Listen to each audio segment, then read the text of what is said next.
Good evening. I'm Lisa Check. I'm co-president of the League of Women Voters of Greater Cleveland.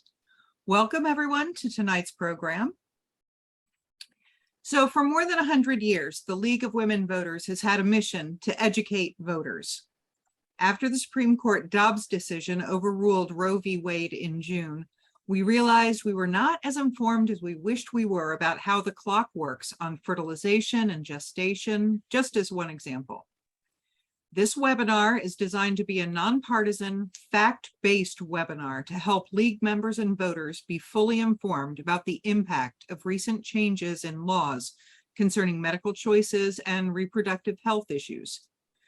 We will generally refer to women's health, but keep in mind the population that can become pregnant includes girls and transgender persons. We hope to have informative conversations about abortion, restrictions, and the implications for real-life healthcare.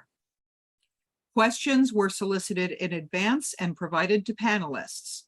We will also take questions tonight through the Q&A function at the bottom of your Zoom screen and relay them to the panel as time allows. The chat function is not available this evening in order to avoid distractions. We have some guidelines we ask everyone to observe. This is a space for learning, not for debating. This is not a space for finger pointing or inflammatory language. We want to pull people in, not push them out. And we ask all to speak from your own experience, avoiding generalizations. So you may have seen her as a regular panelist on IdeaStream's The Sound of Ideas, analyzing news from the prior week. Karen, the Ohio Statehouse News Bureau, and has reported for NPR, Ohio Supreme Court Forum in 2020. Oh, wait, I'm sorry. She's reported for NPR, Marketplace, and PBS NewsHour. She moderated the Ohio Republican U.S. Senate debate in March, an Ohio Supreme Court forum in 2020, and a gubernatorial debate in 2018, among other events. Ms. Kasler has led other debates on statewide issues such as redistricting, criminal sentencing, marijuana legalization, and collective bargaining. She was a Kiplinger Fellow in a master's program at The Ohio State University. Her honors include awards from the Cleveland Press Club, Ohio Society of Professional Journalists, and Associated Press, as well as 3 Emmy nominations. Karen Kasler, I turn the floor over to you. Well, thank you so much. Thank you for the invitation to be part of this discussion tonight. And again, this is a space for learning. It's a space for education. And I'm really pleased to be able to introduce the panelists who are going to be presenting here. We're going to have questions for each of them. And you're invited to ask questions too. Put those in the Q&A and we'll get to them when we have time. We did get a number of questions pre-submitted and we're going to get to those as well. But first, let's introduce the 3 panelists for tonight. Rebecca Flicht, MD, is a specialist on reproductive endocrinology and infertility. David Hackney, MD, is a specialist in maternal-fetal medicine. And Jesse Hill, JD, is a professor of law at Case Western Reserve University. So we're going to start tonight with Dr. Flicht.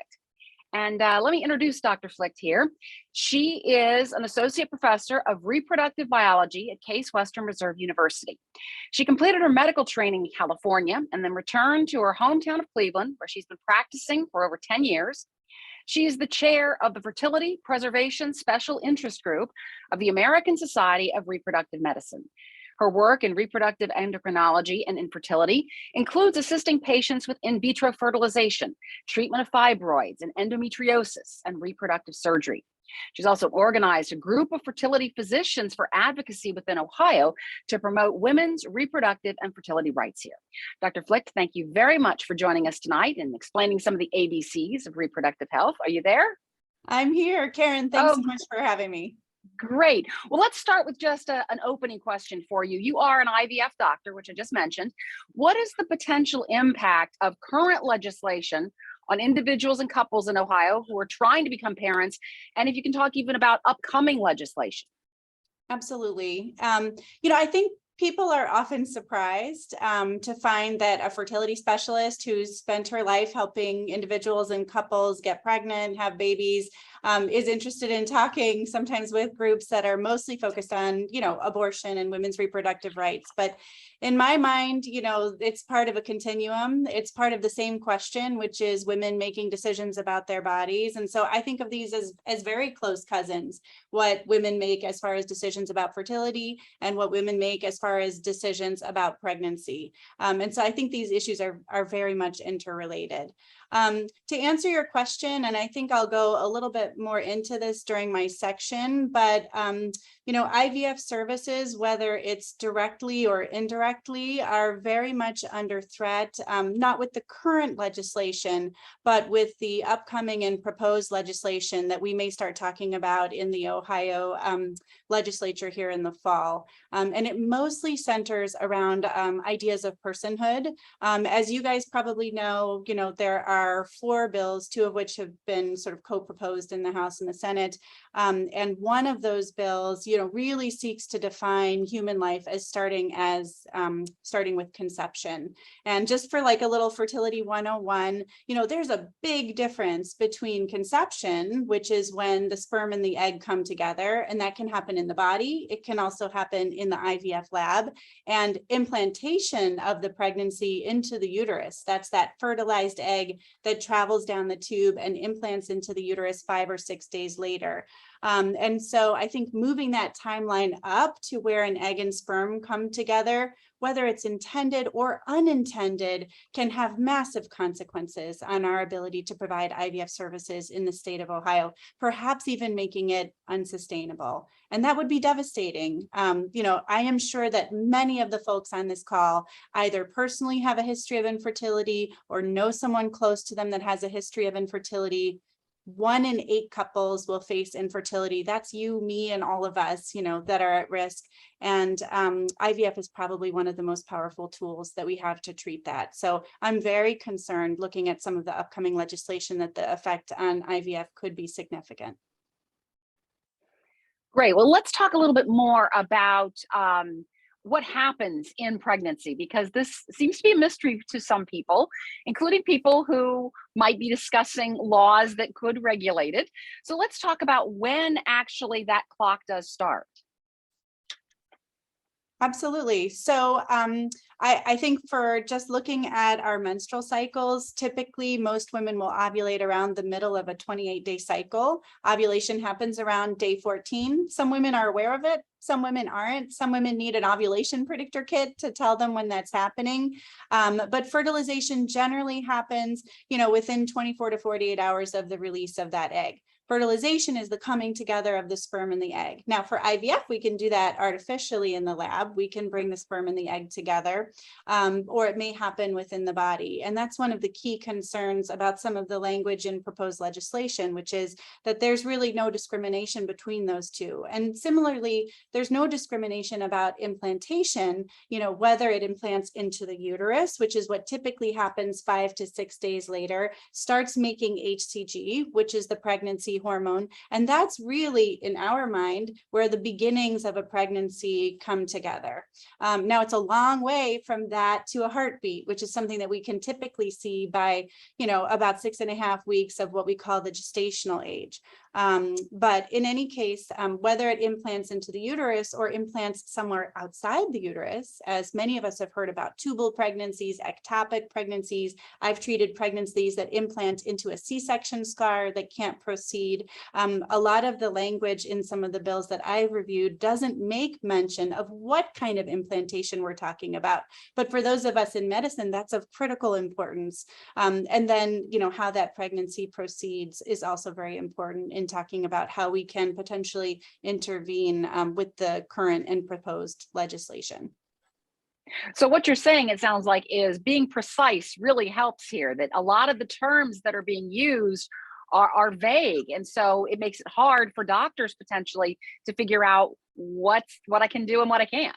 Yeah, even for doctors outside of our field, people who've gone to medical school, this is hard to puzzle through. And so I try to put myself in the shoes of our state legislatures. And I think one of our biggest jobs as physicians is, in addition to advocacy, really to educate. Let me ask you a little bit more about the perceived impact of the Ohio law on IVF and other procedures that help, well, as you said, the 1 in 8 couples that that are infertile or have fertility issues, and other people who might also have fertility issues. Can you play out, say, the best, worst, most likely scenarios as you understand what we're dealing with right now? Yes, and I want to be really clear that there are current implications and there's our current legislation, and then there's what we think or what we have seen may be proposed for what's coming in the fall. And so currently, I want to be really clear, there are no restrictions on IVF. There has been impact, even though there have been no restrictions. And the current impact is that patients in Ohio are afraid to do IVF. I've had patients that were on the verge of starting their cycle that took their IVF cycle out of state because we don't know what's coming. So we're already losing out on IVF cycles and the ability to help our friends and patients and neighbors get pregnant. And then secondly, when the news about Roe broke, we received infinite calls about taking embryos out of state. Patients are very concerned about their ability to make embryos that they worked very hard to create. And so we've had many patients transfer their embryos off-site to states that have less restrictive legislation. So even right now, although IVF is not described in the current bills, we're seeing impact. And then, as we talk about starting to think through what could come down the line for future implications with some of these bills that have been proposed, probably my biggest worry is that it will severely limit one of the great triumphs of IVF, which is that we can now screen using genetic testing for healthy embryos that don't have chromosome issues that could lead someone to needing to have a termination, embryos that we were able to screen for genetic disorders that severely compromise quality of life or are incompatible with life. So these technological advances in IVF have what helped us to be successful, to grow families, to make babies that are healthy. And I am worried that some of the upcoming legislation may start to touch on our ability to apply that technology. I think the second biggest impact is that patients will not be able to discard embryos potentially. If we define human life as starting as when sperm and egg come together, all IVF programs generate a large number of advanced stage embryos. These are blastocysts that come on the 5th or 6th day. And oftentimes couples have more blastocysts than the number of babies that they may want. And we know that not every blastocyst is going to become a baby or implant or go all the way to a healthy pregnancy anyway. In fact, a lot of embryos will not.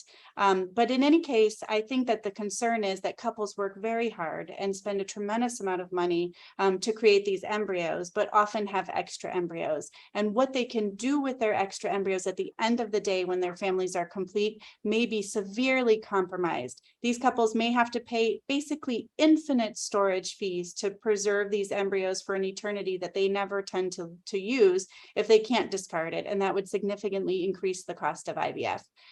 So I think that those two issues are probably looming the largest in my mind. I think there's also implications for what we call multiple gestations. These are pregnancies that are often created through other kinds of non-IVF fertility treatments. So we're talking about triplets or rarely quadruplets. In those cases, historically, we've recommended selective reduction to improve the health of the remaining pregnancies. By selective reducing to a safer number, we know that we can decrease the limit of decrease the risk of cerebral palsy and other obstetrical complications that Dr. Hackney can probably talk about when there's more than one baby inside the uterus. And so, under our current legislation, we cannot recommend selective reduction in Ohio or coordinate that for patients. So a patient who has triplets, unfortunately, or quadruplets, if they're unable to access abortion services out of state, they would need to go on and deliver that multiple gestation with significant impact on the ability to deliver a healthy baby that's free of complications. And so, you take all of those pregnancies to an area of high risk if you have more gestations inside the uterus than what would be healthy. You've been using some terminology we should have started with, I guess. The whole idea of Glossary. blastocyst and embryo, gamete, fetus, viability. Can you kind of talk us through what exactly those terms mean and how they need to be precise so that you know as a doctor what you can and can't do? Absolutely. And that's one of those really difficult, often scary gray areas that we're living in. It's very hard for us to interpret the current legislation and see what we are able to do and what we're not able to do. Those are conversations we're having every day because the terminology is not precise and often not medical. And so we're left at a loss of what we can and can't do. Physicians are rule followers. We just want to know, what the rules are. We want to abide by those rules. But in any case, when you talk about reproductive terms, we know what a sperm and an egg is. When a sperm and an egg come together, that's an embryo. An embryo starts as, a single fertilized egg and then starts to begin the process of cell division. And over the course of 5 or 6 days, about half of fertilized eggs will go on to become a blastocyst. A blastocyst is what we're looking for IVF. And those, typically only about 50% of fertilized eggs are going to make it there. And that's one of the things that worries us in IVF. We don't know that the public or even the people making the laws understand that actually in many or most cases, a fertilized egg is not going to get to a blastocyst stage. And then the blastocyst, which has hundreds of cells, it's a developed embryo. Even those, depending on your age, have somewhere between a 15 and maybe 65% chance that it would actually implant and turn into a pregnancy. And then those pregnancies, often there's a 15 to 20% chance of miscarriage. And so when we talk about defining a human life at conception, which is when the sperm and the egg come together, for me, it's very hard biologically to put those protections together because we know from IVF that actually the majority of those don't become babies. And so I think that's that education part that we really want to put forward.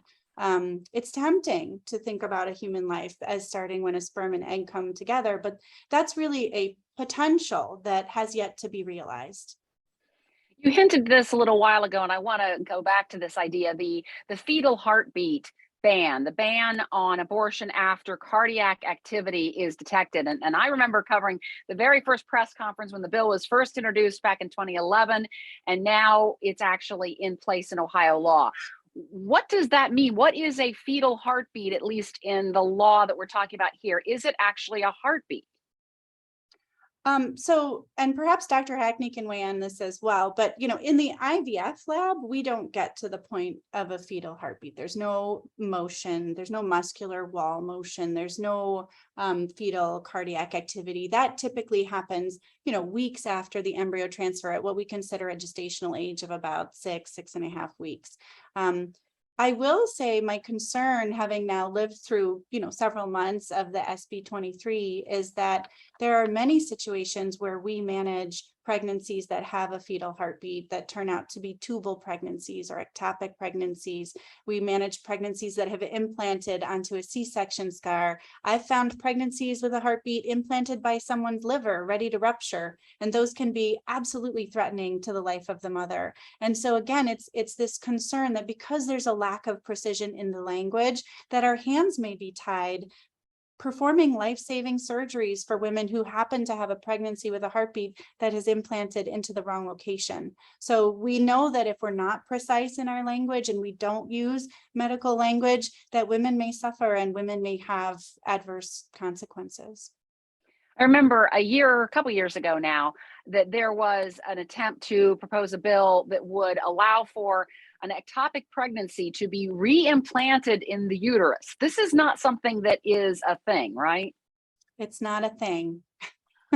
I think that's our opportunity to educate and advocate, for things that have some biological plausibility. But it is a thing, the life-threatening aspect of some of these conditions, some of these circumstances that you just described. And under the law right now, we've been told that ectopic pregnancies can be treated by doctors. Do doctors feel comfortable treating them given the status of the law right now and the 6-week ban that's in effect? I would say in general, and Dr. Hackney can comment on this too, yes, and I'm grateful, that our lawmakers thought to include that we are able to treat ectopic pregnancies. I hope if and when other legislation comes through that we continue to be thoughtful in that way. So right now, our current legislation does allow for treatment of ectopic pregnancies, but I don't know, for upcoming legislation, whether those provisions will be in place. I certainly hope that they would be. And quite often these are emergency procedures. These are dangerous circumstances for women who have these situations happen. And that's what we have seen, and I worry that we will continue to see, which is what we call in medicine the morbidity of delay. The decisions that we make hinge on an instant, and all of us are scared. I'll be honest. I'm a mother of two young children, and I've never seen a situation where I have to think about, am I abiding by the law or I might go to jail? I think all of us live with the possibility that if we have a medical wrongdoing that, we might lose our license, we might have to go to court, but we've never had to think that, personally, that I would spend my life in prison. And those are the worries that we have every day. And even just having to think about that and check with your local folks to make sure that you are allowed to do something, that's extra hours and extra minutes, that patient could have been having treatment. All right, I'm going to bring Dr. Hackney into the conversation here and let you rest for a couple of moments since we've talked your ear off for a little while. No Dr. problem. David, Thank you. Dr. David Hackney is a division chief of maternal-fetal medicine in Cleveland, serves as the Ohio section chair for the American College of Obstetrics and Gynecology. He is also an associate professor of reproductive biology at Case Western Reserve University. Dr. Hackney completed his OBGYN residency at Ohio State University and fellowship in maternal-fetal medicine at the University of Pittsburgh. He's worked in Cleveland for more than 10 years. As a representative of ACOG, Dr. Hackney has regularly provided testimony to the Ohio House and Senate on behalf of abortion, reproductive rights, and is a frequent participant in media coverage of abortion in Ohio, including appearances on PBS, CBS, MSNBC, and an invited editorial in the New York Times. We've also interviewed him here at the Statehouse News Bureau as well. So, Dr. Hackney, welcome. Thank you. First of all, thank you, Karen, and everyone at the League of Women Voters for inviting me. The American College of Obstetricians and Gynecologists, very similar to the League of Women Voters, does support reproductive freedoms as one of several issues that we support in a nonpartisan manner. When I was a resident here 20 years ago at this point, the major threat to obstetricians in the state at that time was actually the medical malpractice crisis. And I remember a lot of concern that we were going to lose obstetricians in the state to raising malpractice premiums. And it was predominantly the Republicans, at that time who came to our aid, as well as the first time that I gave live testimony before the Ohio State House, it was for a bill to prohibit shackling of pregnant patients, which was also a bipartisan and was also a bipartisan bill that had both a Democratic and Republican sponsor. Ideally, abortion should be nonpartisan. Also, abortion is healthcare, and abortion should ideally be a medical issue. People can certainly have their opinions on abortion, but those opinions should not necessarily interfere with the doctor-patient relationship of other people. And certainly, as Dr. Flick alluded to, medical care should not be criminalized. Doctors should not worry about criminal charges for standard medical care, including standard medical care that involves abortion also. Some people ask, what is a abortion in terms of setting your definitions? As you said, early on, abortion is going to be the loss of a pregnancy prior to the point of viability or prior to 20 weeks. The medical terminology can get a little bit confusing because we will often refer to a spontaneous abortion versus a induced abortion, such that if a patient has, essentially a miscarriage at 13 weeks or a very early preterm delivery, will sometimes write in the medical records spontaneous abortion. We are trying to move away from that a little bit. We are adopting the lay public expression miscarriage, more so because, especially if patients read their own medical record afterwards and see the expression spontaneous abortion, that can be confusing. Most of the time what we're talking about in this context is induced abortion, where we intentionally cause the abortion to occur. These are generally divided between medical abortions, where we cause the abortion by administering a medication, which is becoming more and more common. In fact, in many cases, these may be most of the abortions which are being performed, or a abortion due to a procedure. Most abortions occur in the first trimester, more than 90% occur prior to 13 weeks. Most of them are not the patients that I see in higher obstetrics with specific fetal or maternal problems. Abortion is very safe. The complication rate is less than 2%. Abortion is as safe as many other medical procedures which are done in the outpatient setting, including screening, endoscopies, or the removal of a tooth. Really, there should not be laws, in many cases that are specific to abortion beyond those that already exist for similar medical procedures in the outpatient setting.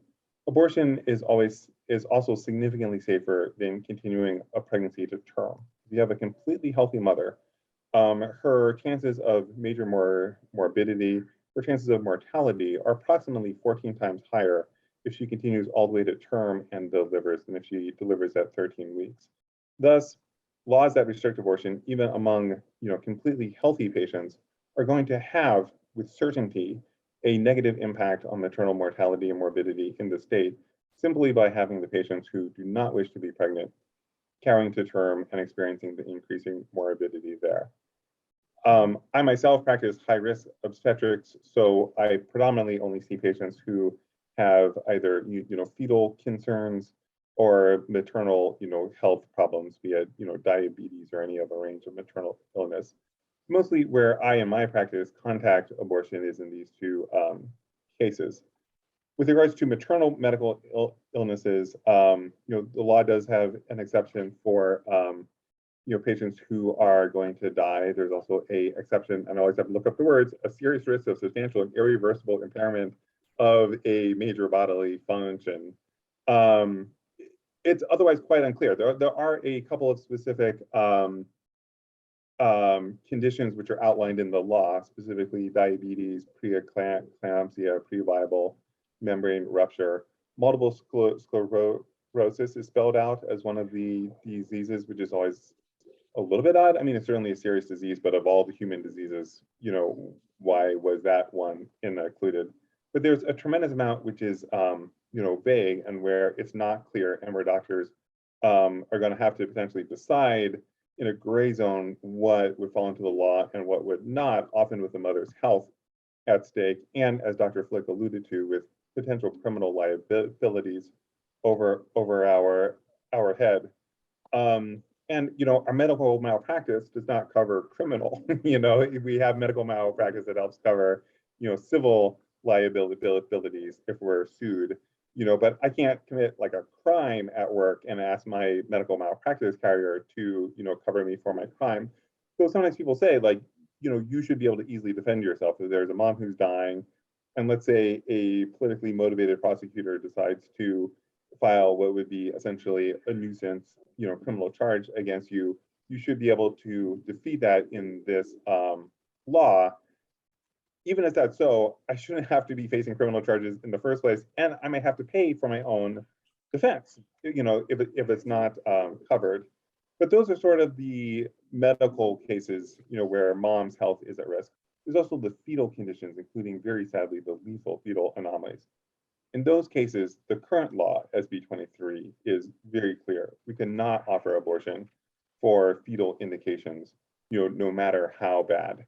And since the law changed in June, myself, my colleagues, we have been seeing serious fetal anomalies, as we sadly do as a routine part of our job in maternal-fetal medicine. And we have been having to tell those patients that they cannot receive abortion care in this state. And that's just an extremely painful thing. When we talk about the stresses that my colleagues are under, some of it is the fear of criminal, charges. But if you take the example of fetal cases, there's no criminal issue there because we just can't, provide abortion. But those almost hurt more because it's the moral injury, it's the sadness of seeing a patient, say, where the fetus has no brain or a lethal anomaly, and we cannot provide that patient with care, and we know that we're going to have to then watch them suffer. That has been extremely difficult for both myself and my colleagues in the state. We're getting some questions here, and I had some questions for you as well, but I want to ask you kind of a general question. I asked Dr. Flick about this, and she mentioned that you might be able to address it too. This 6-week abortion ban, the ban on abortion after a fetal heartbeat is detected. I want to ask you about the specifics of that. Well, what exactly is a fetal heartbeat? And Michael has just asked us, are many women unaware that they are pregnant by the 6-week deadline? That's pretty true, that most women are not aware that they are pregnant by the 6-week deadline unless you're watching it very carefully. I'm guessing. Is this something you see very often? Yeah, well, I do high risk, so I tend to see a lot of patients a little bit later because they have to be referred to me once you find out that there's a problem. And there's not a whole lot that you can diagnose in the fetus prior to 6 weeks too. So pretty much all of the fetal cases, fetal genetic problems, fetal structural problems are going to be, after 6 weeks. So yes, many patients do not know that they're pregnant until that point. Pretty much all the patients that I see are usually, after that point. With regards to the definitions of the heartbeat, first off, to frame the question, it's a little bit of a distraction question, or not. Well, because like I don't medically manage things differently. If I can see the heartbeat or if I can not, and you can get into a lot of debate in terms of, is it truly a heartbeat or is it just a early contractile mass of cells? Because you have cells that start to contract prior to the tube starting to twist and really forming what we would anatomically consider a heart. And then some of the sound that you hear is artificial, generation of sound. So you can sort of do this deep dive in terms of what exactly is a heartbeat. When is it actually a heart versus like a flicker on the screen? But like fundamentally, abortion rights have been taken, away, and but it also equates life with the heart, beating, which is actually a common misconception in all of, medicine. Like if, I got particularly stressed during this interview right now and my heart stopped, I would not be dead. And that's a very common misconception. You have the people who said, like, I died in the operating room for, several minutes, or I died and I saw, the white tunnel, and these are individuals whose heart has stopped, but they're not dead. The cessation or presence of cardiac activity is not medically how we define life. Certainly, sadly, people can be brain dead, and their heart is still beating, but they're dead, or you can continue cardiac activity potentially through, CPR on someone who is, dead. So again, not to get too lost in the weeds, but we just don't medically equate the presence or absence of cardiac activity with life or death. And it's a symbolic issue where I think they also, you can get lost in the weeds. I guess. I don't know if that answers your question or not, but. Yeah, that's great. I wanted to ask you, since you deal with risk, my friend Amy has asked a question. Is there any medical link that's been found between abortion and preterm deliveries? Do you know of any sort of danger that abortion, I guess a previous abortion, might have when it comes to a current pregnancy? No, abortion is very safe, and overall the performance of abortion has not been found to be associated with the future, risk. Overall, I mean, you can certainly have a individual case where you do have a complication and maybe there's a injury to the, cervix or something. I mean, anything in medicine is not risk-free. So, if someone wanted to, you could go and find this case in this patient or this thing that happened to that. But if you take the bird's eye view, and the bird's eye view is certainly that the great lion's share of abortions are uncomplicated, procedures that occur in the first trimester. And the bird's eye view answer to that question would certainly be no.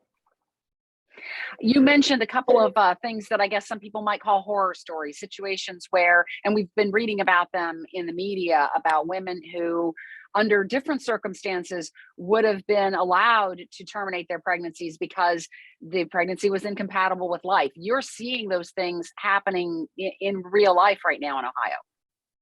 Oh, yes. I mean, we know that every year in Ohio, there are sadly a very large number of pregnancies which occur with very serious birth defects.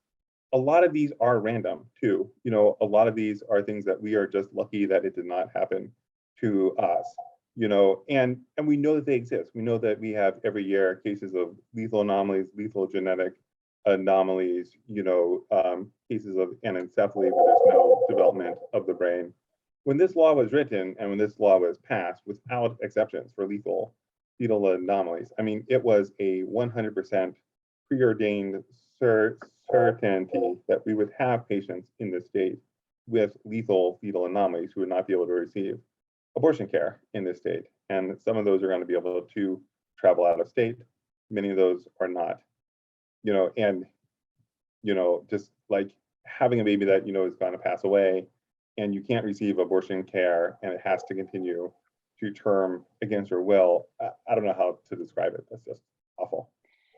And I hate to bring it down to this, but Linda had asked the question about the discussion about how mandating these fetal anomalies be brought to birth and presumably be treated with advanced medical techniques. There's a financial impact on this, on our medical system, and an impact on the staff and other people that would be dealing with these situations, right? Yes, we always want to, if we can, not make these decisions from like a medical, standpoint. We want to do what's right for the, patients and the people in Ohio, first, and then look at the potential financial implications, second. But yes, to answer the question, the answer would certainly be yes.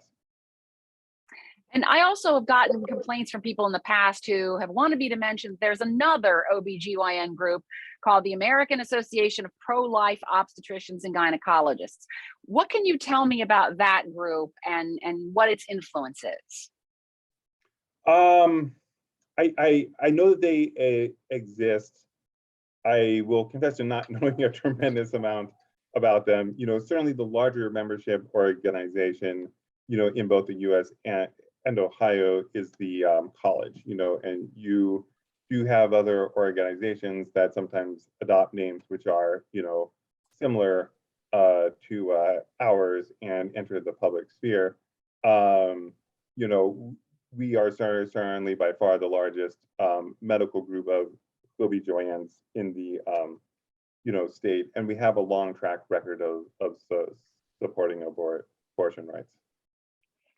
Well, now I'm going to bring in our legal expert here to the panel here. Jesse Hill is the Associate Dean for Research and Faculty Development, and Judge Ben C. Green Professor of Law at Case Western Reserve University School of Law. Ms. Hill's teaching focuses on constitutional law, civil rights, reproductive rights, and law and religion. Prior to teaching, Professor Hill worked at the Reproductive Freedom Project of the National ACLU office in New York, litigating challenges to state law restrictions on reproductive rights, and then practiced First Amendment and civil rights law at a small law firm in Cleveland. She is a frequent lecturer and consultant on reproductive rights issues and is currently involved in litigating numerous challenges to abortion restrictions in Ohio. And Professor Hill, welcome. Thank you. I want to start out with a generic question here for you. What is the law in Ohio as it relates to this? What legal challenges have taken place and what's the status of those challenges?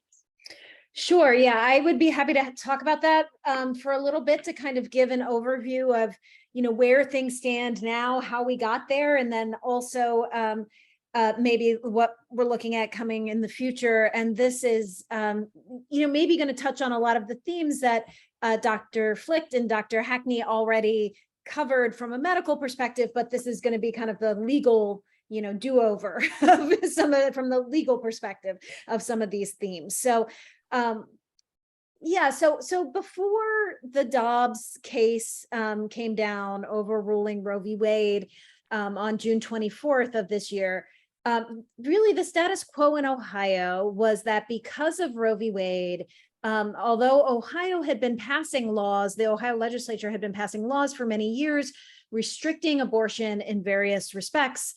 Abortion was legal in Ohio up to 22 weeks of pregnancy. In 2019, Ohio passed the law that we've been talking about, the so-called heartbeat law, SB 23, banning abortion after this, fetal cardiac activity can be detected.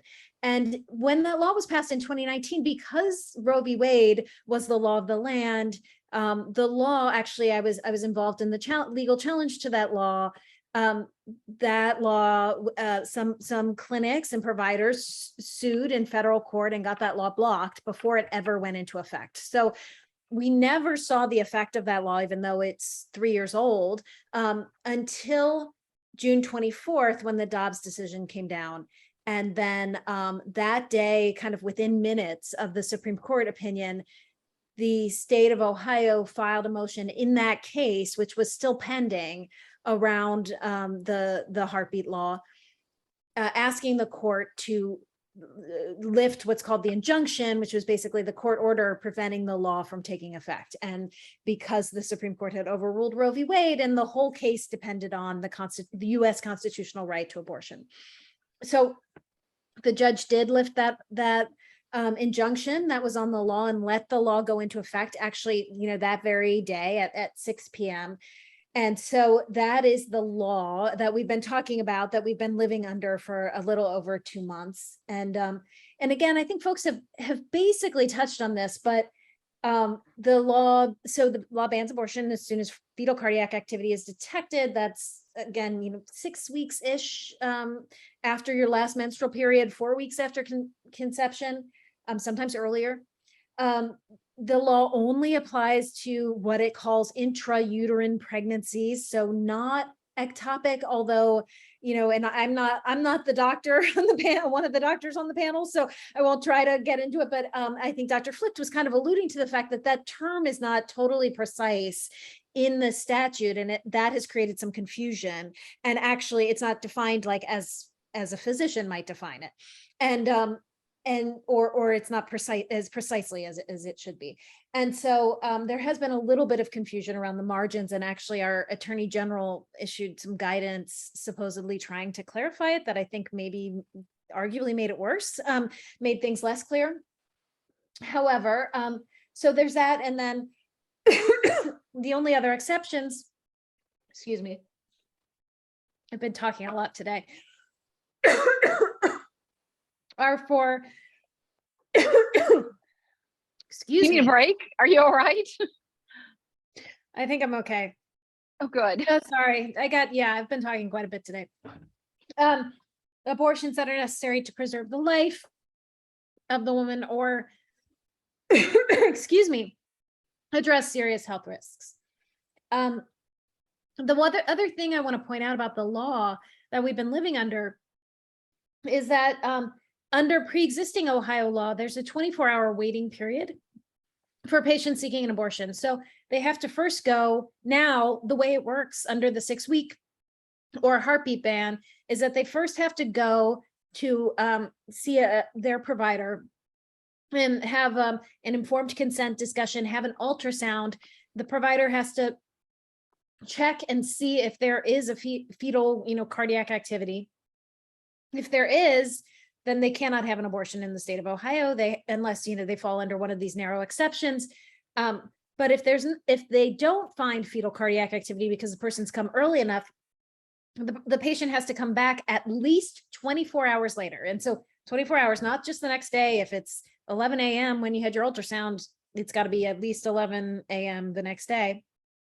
It has to come back and then do another ultrasound to check again for fetal cardiac activity. And if, that 1 day of lapse time has been enough to make the cardiac activity show up, then after the second appointment, the patient has to go away and can't get an abortion in Ohio. So there is this built-in delay. And sometimes, in a certain percentage of cases, that's exactly what happens. And the patient who showed up on day 1 gets sent away on day 2 for their procedure. So anyway, that's the overview of the law. Now I'll just say, if you don't mind, I'll just say a few things about the legal challenges that are going on right now. So again, because I'm one of the lawyers who represents clinics in the state and has been actually challenging these laws legally in court, we actually, after the Supreme Court decision, 5 days later, on June 29th, we went into the Ohio Supreme Court and we asked that court to rule that the Ohio Constitution, which is separate and apart from the federal Constitution, it's its own separate document. We argued that document protects the right to abortion, even if the US Constitution doesn't. And we asked the court for emergency relief, blocking the law, which had only been in effect for a few days at that point. 2 days later, the Ohio Supreme Court denied our request for emergency relief. And then, but did not decide whether it was going to hear the case ultimately or not. So it denied the emergency relief, but it didn't decide whether it was going to rule on our broader request.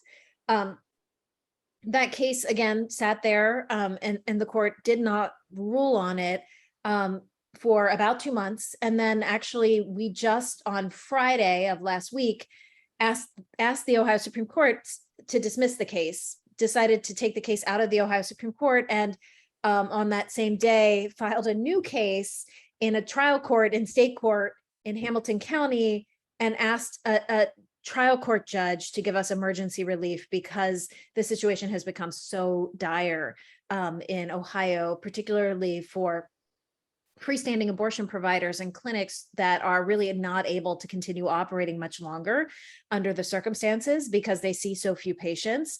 And then really it will be only hospitals that have much more restricted ability to provide care to patients that are there to provide abortions. And also because the surrounding states around Ohio have in the meantime also lost access. So there's no, abortion is illegal in all circumstances pretty much in Kentucky. And the same is about to be true of Indiana on September 15th. So we actually had the hearing today. That's part of why I was talking so much. Had the hearing today in the Hamilton County Court of Common Pleas. We expect to hear something about that in the next week. So that's where we are. Maybe I'll stop talking. I can say something about the other laws, but I feel like I've just been talking and talking, so I'll stop. That's what we're here. We're here to hear you talk. So I want to ask you specifically about a case that, of course, dominated the headlines for several weeks, really. The 10-year-old rape victim who had to go to Indiana for an abortion.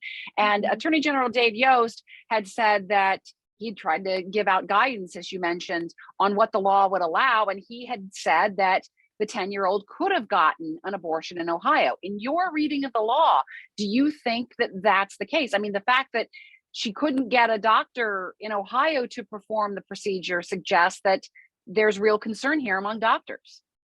Right. I mean, it's right. I mean, so we kind of touched earlier on the fact that there are criminal penalties, felony criminal penalties associated with violating this law. So one issue is just if you think you might fit under one of the exceptions to the law, but you're not, like, the exceptions are vaguely worded. It's hard to know. And again, like I'll repeat, something has to create a serious risk of the substantial impairment. Substantial and irreversible impairment of a major bodily function. So you don't want to kind of play fast and loose with that because, you can go to prison. The other thing is, I don't see, like, even just from the get-go, I don't see how being a 10-year-old rape victim fits under that exception. I mean, again, the state has sort of said it, but never explained why they think this is the case or what about the scenario. I mean, barring some other medical circumstances. And again, I'm not a medically trained. My understanding from talking to folks who are is that, it's risky to be 10, but 10-year-old and give birth, but 10-year-olds give birth. It's not clear that there's some, serious risk of substantial, harm to a major bodily function. And even if there is, it's what is the medical condition that because you really do have to document in the medical record what the medical condition is that's another aspect of the law that caused you to apply that exception. So is the medical condition being 10? I mean, it's, well, what if you're 11 then, or 11 and a half or 13, right? It's just, and the state has given just no answer to that. So I don't understand where the view comes from that could have gone forward. It's clear the law doesn't have an exception for rape or incest, and the law also explicitly excludes mental health conditions from the qualifying under one of the exceptions. So, as you look at the law, are you concerned about questions about confidentiality of medical records, of communications and electronic media between, family members, between doctors and women? Does confidentiality come into play here in any way? Yeah. And this is a question that I think a lot of people are really concerned about. And there certainly are protections for medical records, but there are exceptions, including when those medical records are sought for law enforcement purposes. It's a little more narrow than what I just said. But there is a law enforcement exception. I mean, my take is in general, I think people are not as careful as they should be with their personal information. I mean, me included, like we're just all a little fast and loose with our personal communications and data. I do think that's problematic. I mean, people often ask, how are people going to know that this is happening, that doctors are doing this or that patients are doing this? I mean, doctors are not going to break the law because, again, we've talked about what the risks are, but, the way that this would get found out if somebody was breaking the law is like somebody disgruntled employee, or, the patient goes home and tells her partner that she had an abortion and that partner's not happy about it and tells someone else and someone reports it. And I mean, this is how crimes often come to the attention of the authorities. And then at that point, they can absolutely get if there's an investigation, they can absolutely get all of your communications pretty much. So people definitely should be concerned about that. Like I said, I don't think there's a lot of intentional, law breaking that's going on, but people should be aware that their private communications can be subpoenaed by law enforcement.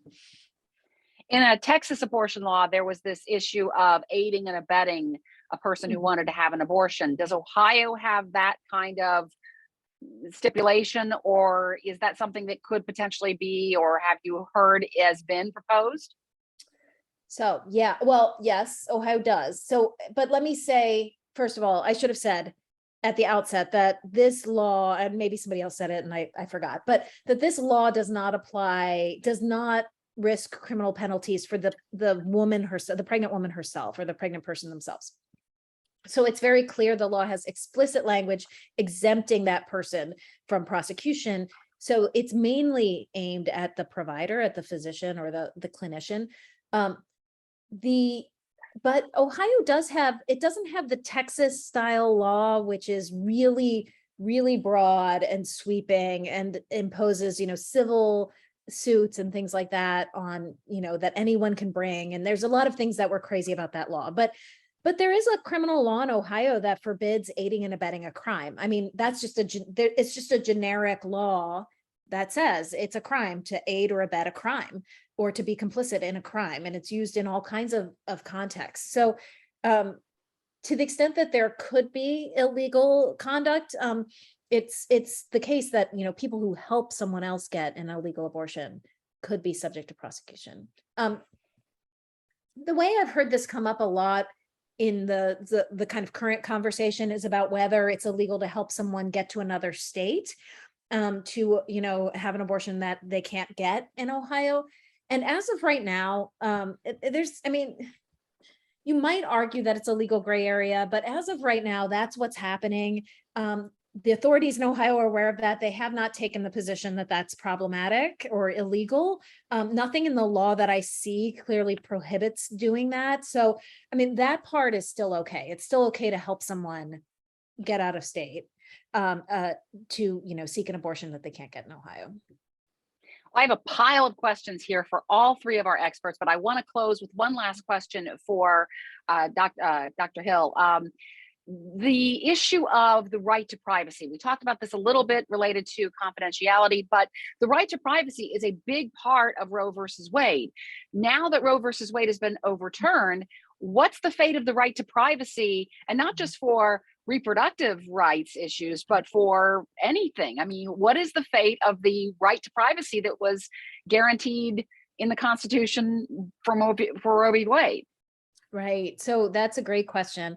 The right to privacy is a broader concept, right, than the right to choose to terminate a pregnancy. Sometimes it seems like it's a synonym for that, but it's really kind of interwoven into all these other rights that are protected by the Constitution or have been, including, the right to contraception, for example, and that is also reproductive health care, but the right to marry someone of the same sex, it's even implicated in the right to marry someone of a different race, going back further, the right, not to be, the right to procreate, the right not to be sterilized by the state against your will. That's another aspect of it. And so it is, it has reached into, it's the right of, well, anyway, it's reached into a lot of aspects of our life and a lot of things that Americans, hold as very important rights. And what the US Supreme Court said in Dobbs was that this case is only about abortion, and abortion is different. And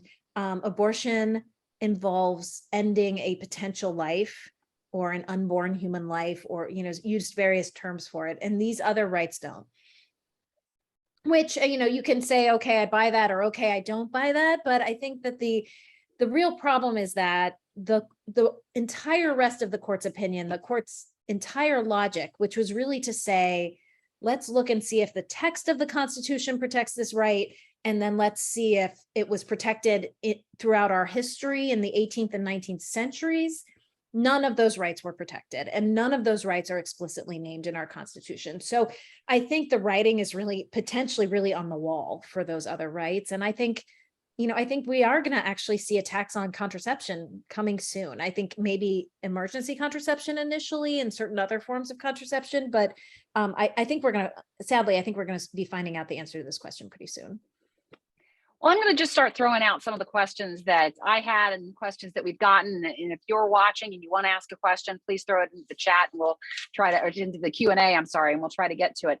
I want to go back to either of the doctors with the question about abortion and medication abortion. Majority of all abortions in Ohio are by medication. So does the Ohio law that's in effect right now impact the availability of drugs that are used in medication abortions in Ohio? Which doctor wants to take that one?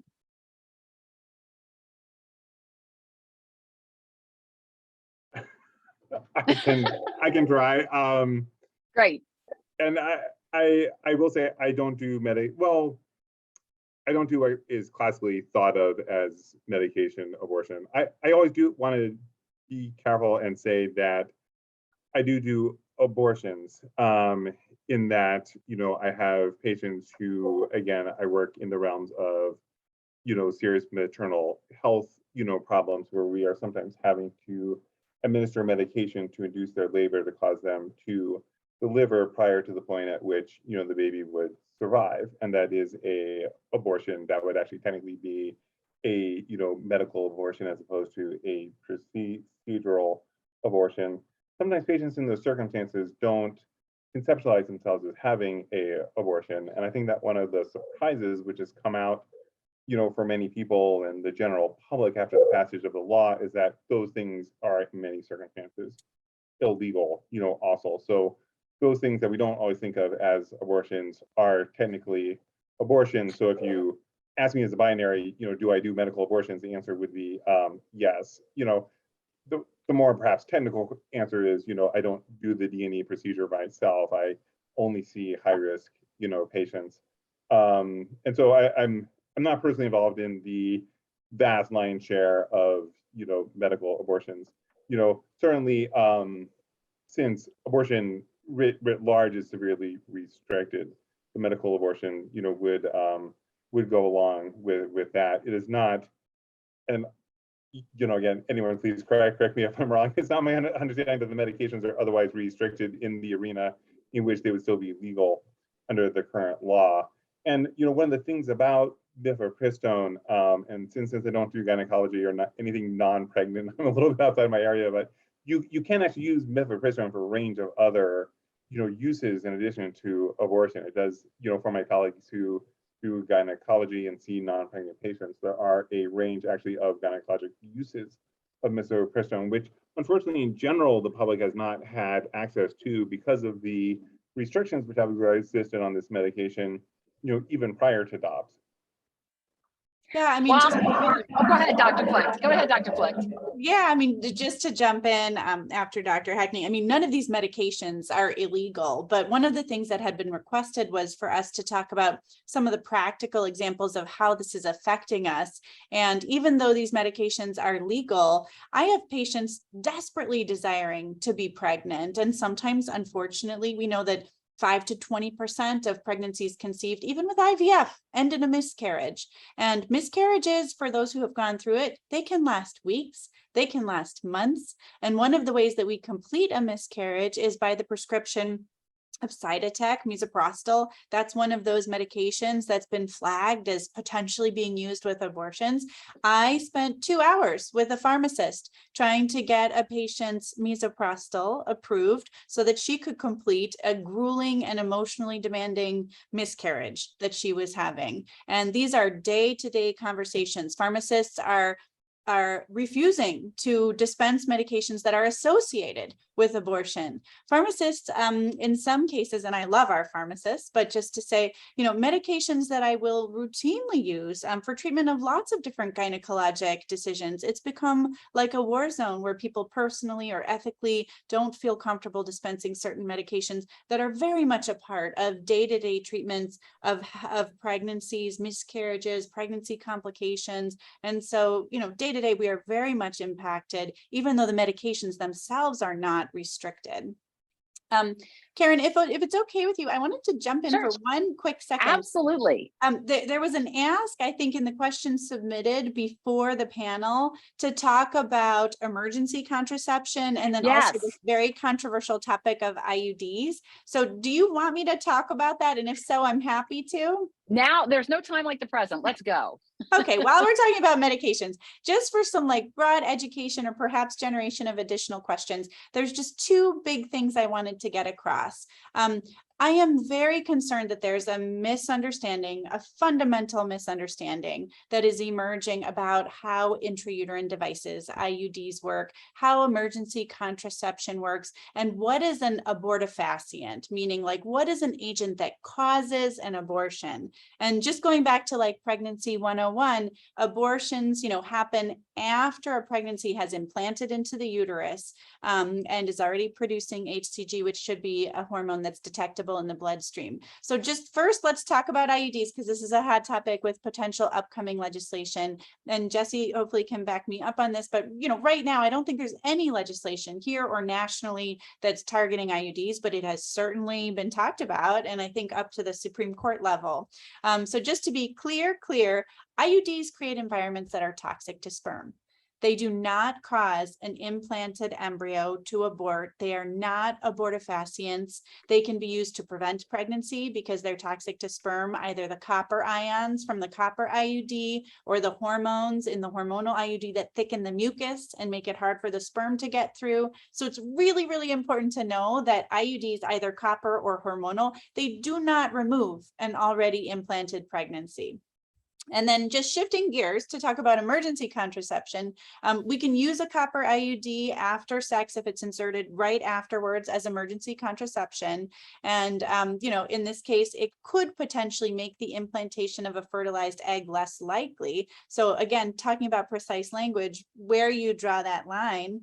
If a fertilized egg is what you're considering a human being and you're preventing its implantation, then for some folks that might sound like an abortion. I think from a medical perspective, to me, pregnancy begins with implantation. And so it's not disrupting an already implanted pregnancy. And to me, this is not an abortifacient.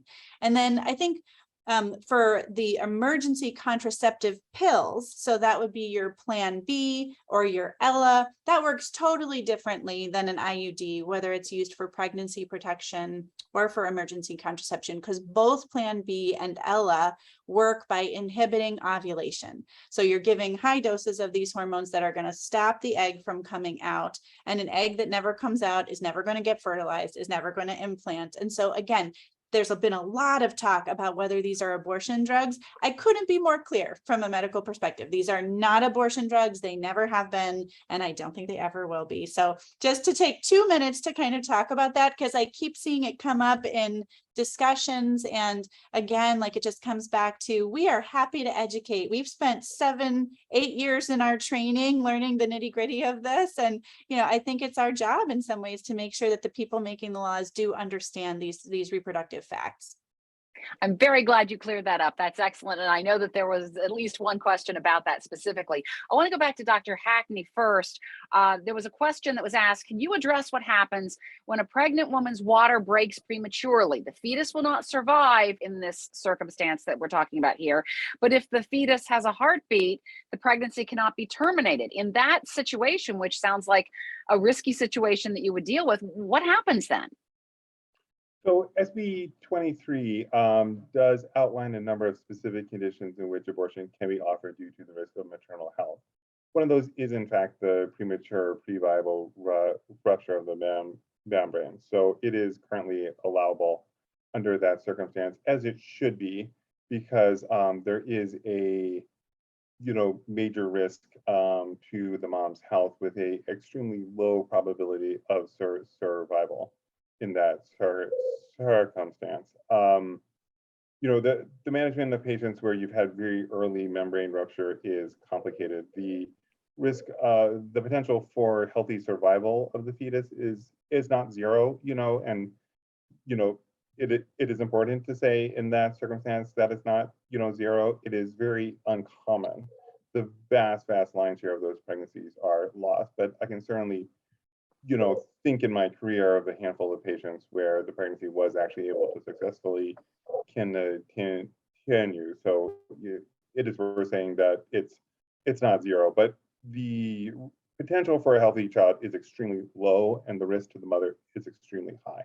There's risk of bleeding, there's the infection, risk, and there are other states where they have not allowed abortion due to membrane rupture alone. If the membranes rupture and mom isn't bleeding or she doesn't have a fever, and as long as the baby still has or the fetus still has cardiac activity, and those states have actually started to publish outcomes, looking at patients with very early membrane rupture before the law change versus afterwards, and they're terrible changes, because in the patients who are forced to continue after rupture of the membrane, again, the vast lion's share of the time the fetus is lost anyhow. The number of fetal survivors is profoundly, small. So you're not actually necessarily generating a meaningful, benefit, but the maternal outcomes are just awful, as you would expect. If you have to wait until mom is infected or having a fever or bleeding heavily until you can provide the procedure for those patients, then of course the maternal outcomes are going to be far worse. And most of the time you're going to be risking mom's life for absolutely no benefit.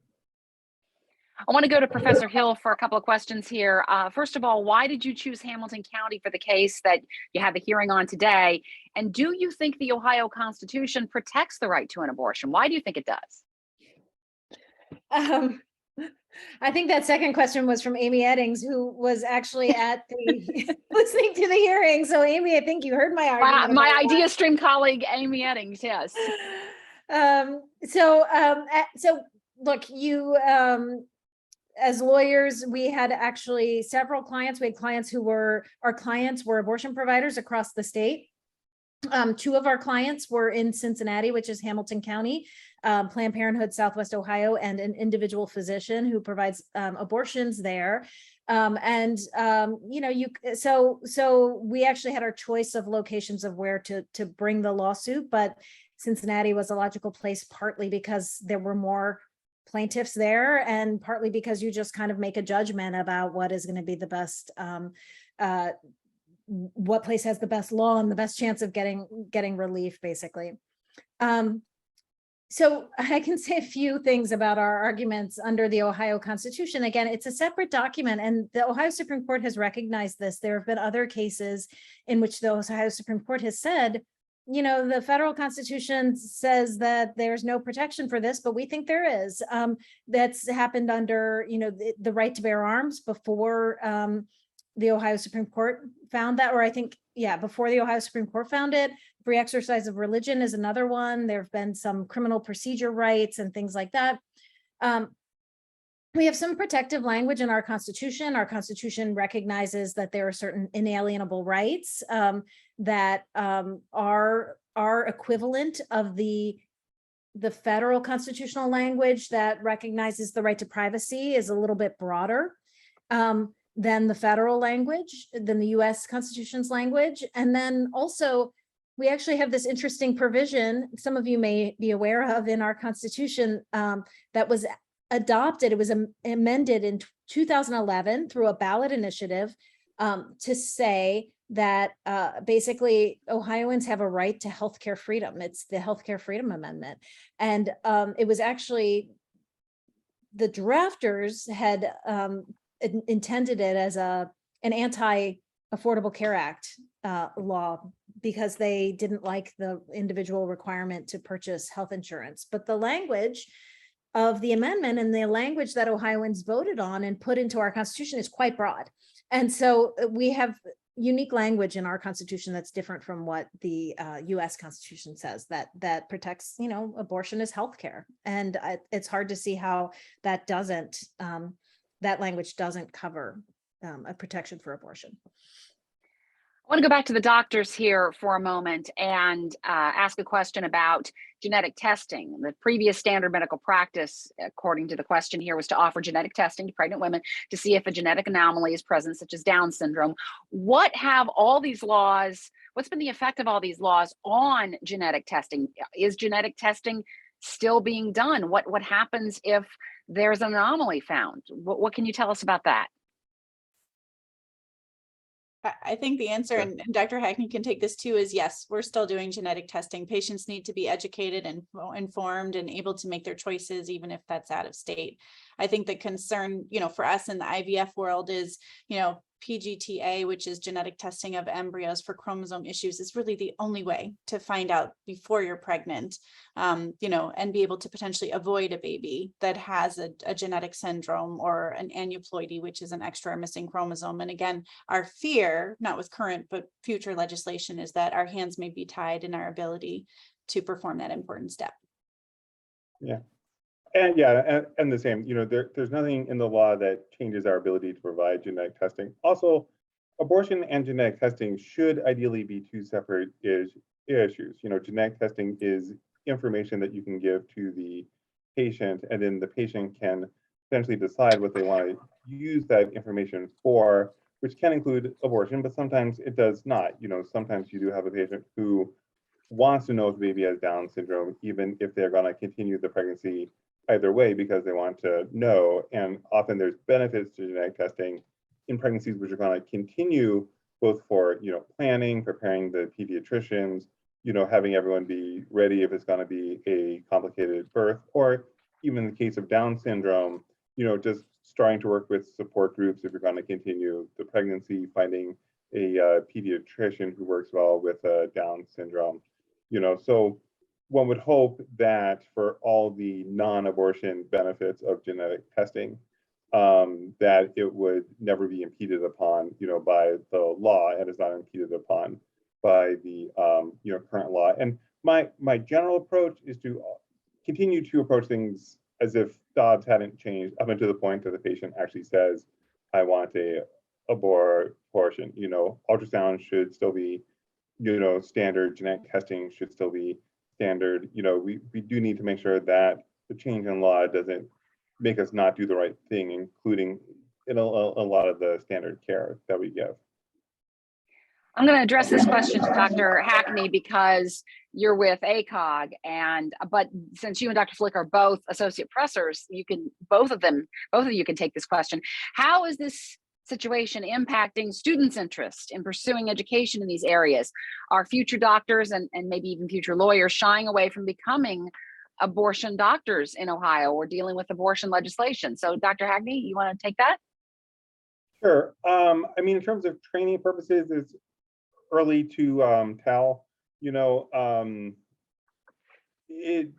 is a lot of concern about the impact. Of course, this is always a tricky question for me because I'm like a co-fellowship director. I'm a division director. I want people to come here. I recruit, faculty and stuff. So I'm always hesitant to say like these laws will cause people to not come to Ohio.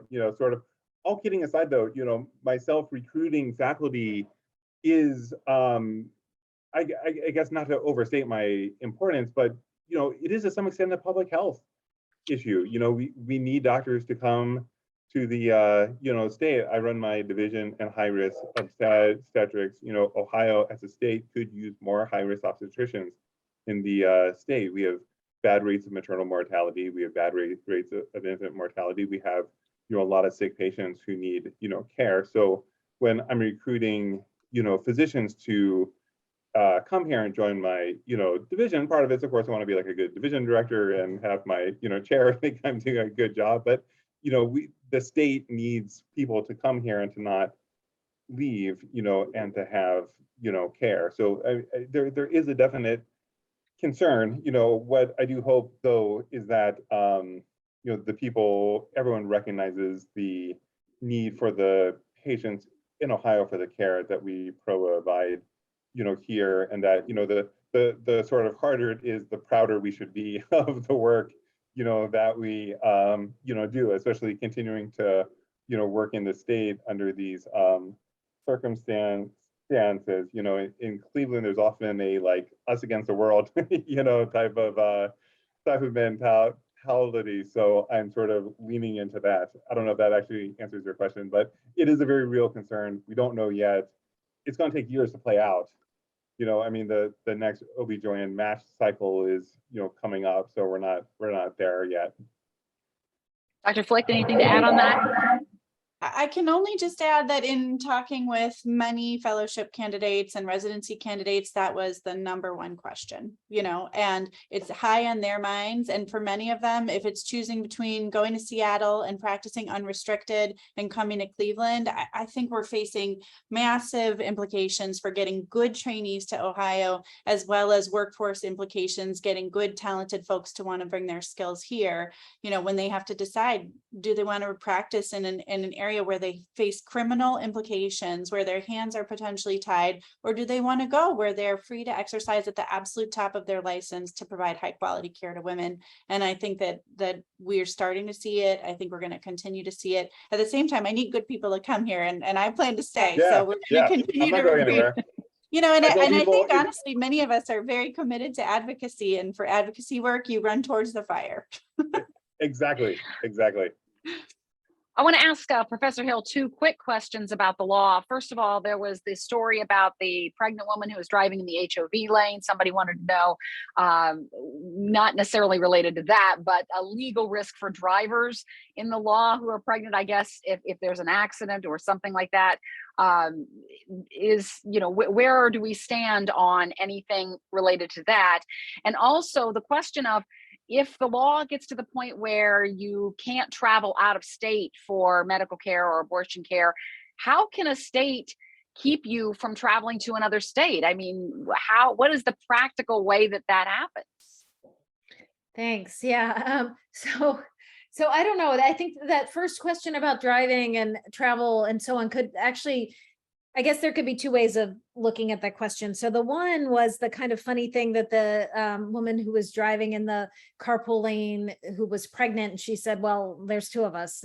That's what Texas's official position is on this matter, right? And even though she was by herself, the law right now, although again, this is starting to change and develop in various places, but in Ohio, and I think even in Texas as of now,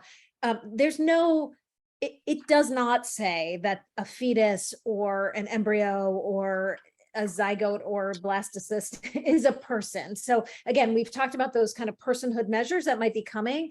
That's not currently the case. And so just even if a state like bans abortion completely, they're not necessarily taking that second step and saying that is like a legal person. So they're just saying abortion banned because we don't want you having abortions and we don't like abortion. So, they don't, it doesn't logically or legally, I guess, follow that therefore the fetus is a person and like abortion is murder or anything like that. I guess the second part kind of, or the second way to understand that question is being about like liability for drivers and things like that.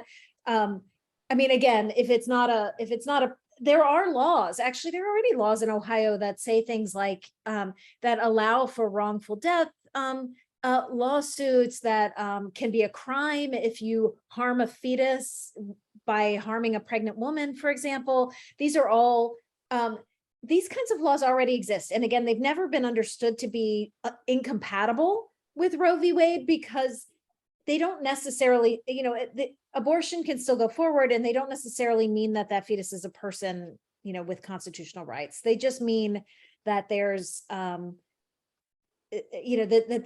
there are certain protections in the law for fetuses and pregnant people.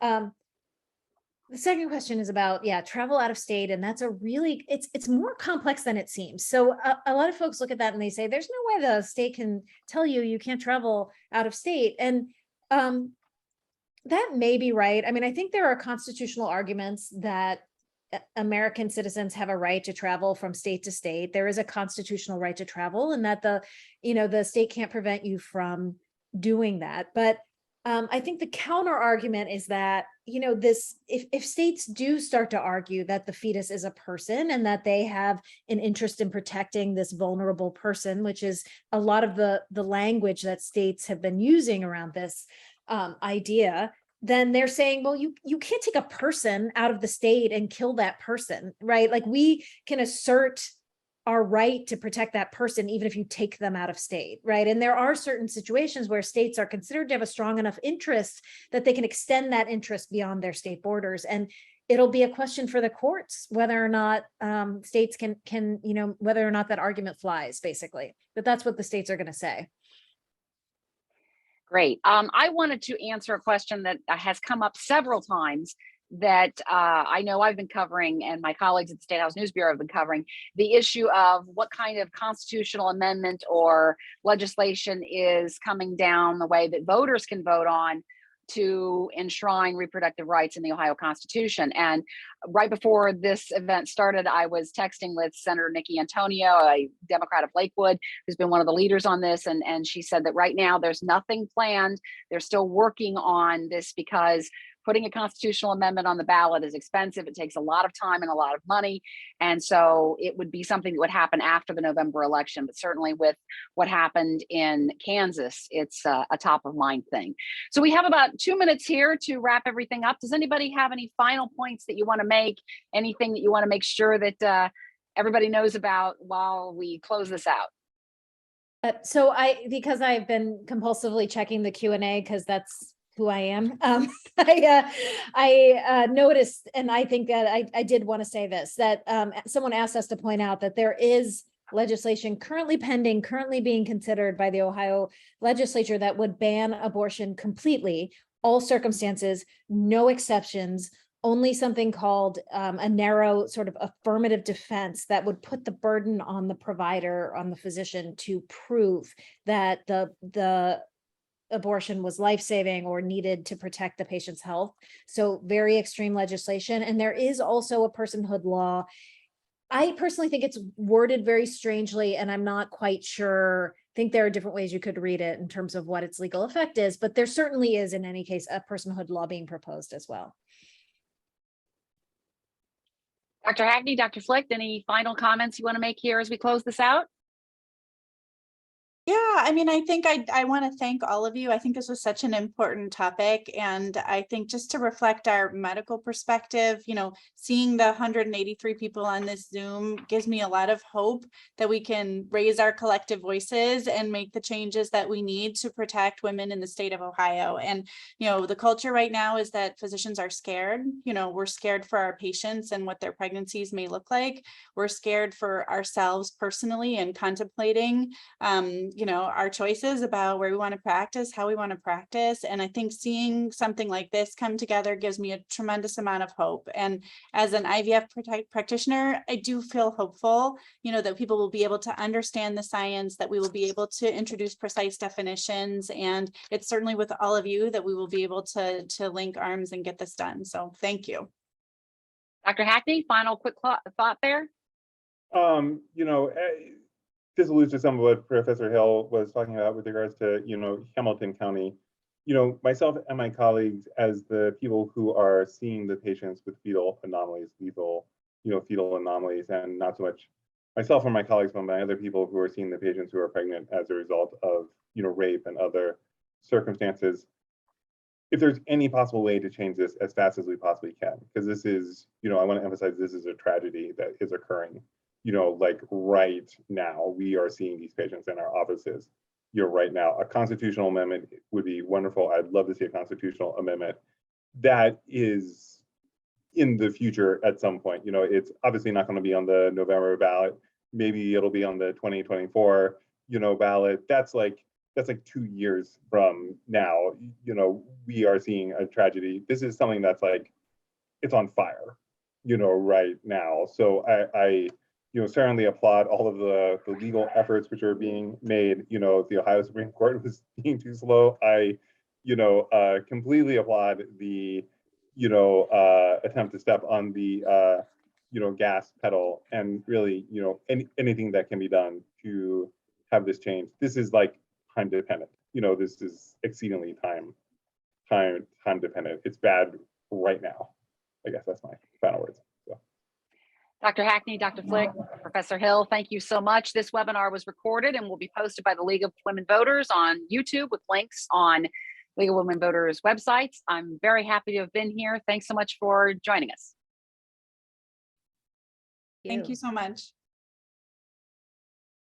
I just want to say a huge thank you to all our panelists, Dr. Flick, Dr. Hackney, Professor Hill, for their time and valuable insight, and to Karen Kasler for guiding the conversation and keeping everything on track.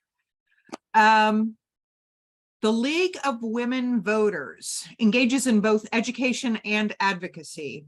This webinar focused on educating people about health aspects of the complicated abortion issue and the impact of abortion bans on women's health.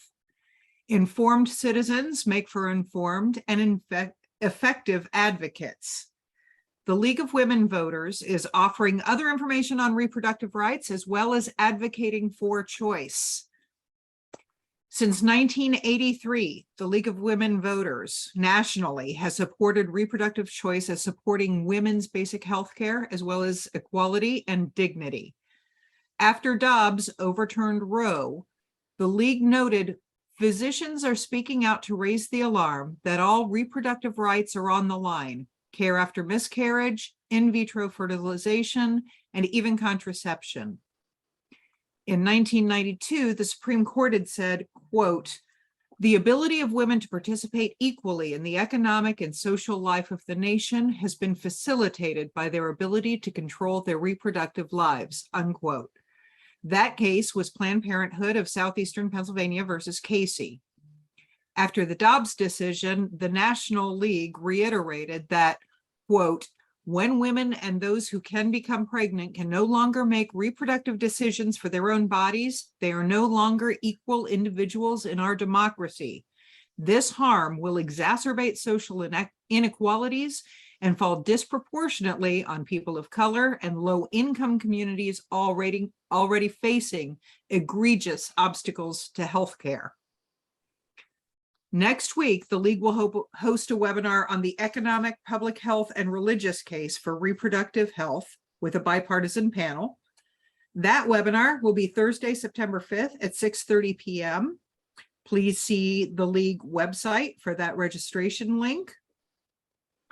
And we also have some helpful resources for additional information on reproductive health data, as well as legal and policy developments.